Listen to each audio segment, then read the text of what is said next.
It is Wednesday, September 21st. This is Dog Chase Ball. Tons of huge games in the NFL this week. We'll get into those in just a second. Before we do not forget to like this video and subscribe to the channel to get these updates every Monday, Wednesday, Friday to keep you relevant at the water cooler. Got a lot of football talk today, but before we get to that, Aaron Judge finally hit number 60, and I've decided I don't care about 61. Barry Bonds had 73 in a season. That's the only home run number I care about. Pujols seems to be getting slugged down by age. He still has not hit 700.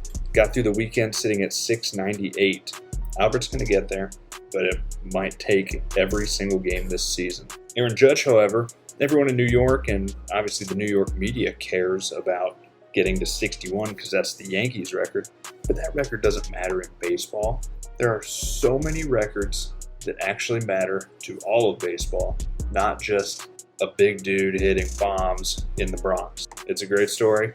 Doesn't matter. It's cool. Get 61. I support it.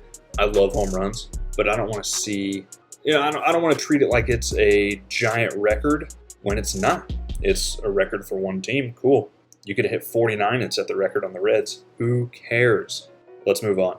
In NFL news this week, Joe Burrow might die. He is just getting absolutely slaughtered by his lack of an offensive line. He's been sacked 13 times in 2 games, on pace for roughly 111 sacks this season, absolutely obliterating the 76 sack record that he almost beat last year. The Bengals, they spent millions, tens of millions of dollars beefing up their offensive line and are somehow worse. I don't know if it's maybe because they just didn't play together all preseason, so they're all new to each other. I don't know if they just got them figured out. I don't know what's happening. But 13 times in 2 games is terrible. I'm speechless. It's awful. Something like that cannot happen. Burrow's confident. He said that things are improving, and he believes in his team. Glad one of us does, because all I'm seeing is him leaving in a stretcher by week 5. This is terrible. And I feel bad for the guy because he is an absolute dog. He's a dog. And he worked so hard to make that team good. Took him to a Super Bowl while getting sacked 56 times, 70 times throughout the playoffs. It's unbelievable. Burrow, stay safe, dude. Please don't die. We need you. Football needs you. Russell Wilson, he stinks. I don't have anything else to say about that. But the surprise this season, Tua, I'm not even trying to say his last name, down in Miami, Tua is leading the league in passing, 740 passing yards through 2 games, and Alabama alum, along with him, Jalen Hurts in second, 726. Alabama's not even a passing school. It's incredible. They are going absolutely balls to the wall this season and are absolutely surprised in the top 2. Surprise number 3, Carson Wentz. Carson, great quarterback if he can stay healthy. That's a glaring if. So we'll see what happens. Hopefully he can. And hopefully Joe Flacco can stay in number 4. I take that back. I paused. I take that back. I want Joe Burrow to have 500 passing yards this season. This week. Can't talk today. I'm so flustered by Joe Burrow dying and the thought of that I can't even talk. Joe Flacco is currently 4th in the league in passing, but they're playing the Bengals this week, so he'll have maybe 120 yards while Joe Burrow throws for 500. It's going to be beautiful. Bengals are back. That's my lock of the week. Heard it here. My first ever lock of the week. Bengals over the Jets.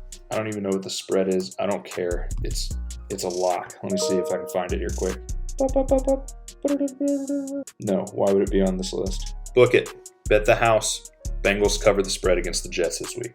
Out west, Jimmy Garoppolo, who the 49ers tried everything possible to do to get rid of him, is their starter again. He's back, and his contract is set up to make him a very lucrative backup deal. Good for him.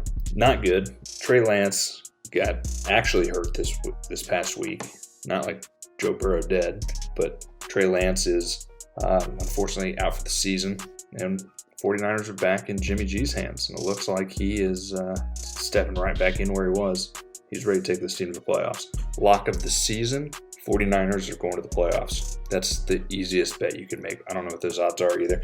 I'll start looking up the odds moving forward. That way you guys have some relevant information to talk about. Until then, just Second mortgage, responsibly, 49ers playoffs. They smoked Seattle this week, 27-7. Gino Smith, though, I said in the beginning of the season, Gino Smith looks good. He is making very smart throws. He was 24 for 30, 197 yards, no touchdowns, unfortunately, but an interception. That's very good against that 49ers defense. They are studs, and he only had 6 incompletions. That's incredible. Good for him. I hope he keeps it up. The Bills continue to be absolutely unstoppable. They are just mollywomping everybody, and I don't see that not continuing. It's inevitable. The Bills are going to destroy everybody this season and very likely make it to the Super Bowl. Good for them. Bad for tables. This has been your Wednesday, September 21st issue of Dog Chase Ball. Like and subscribe if you got one tidbit of info out of today's episode. Let me know in the comments what it was, and I will see you Friday.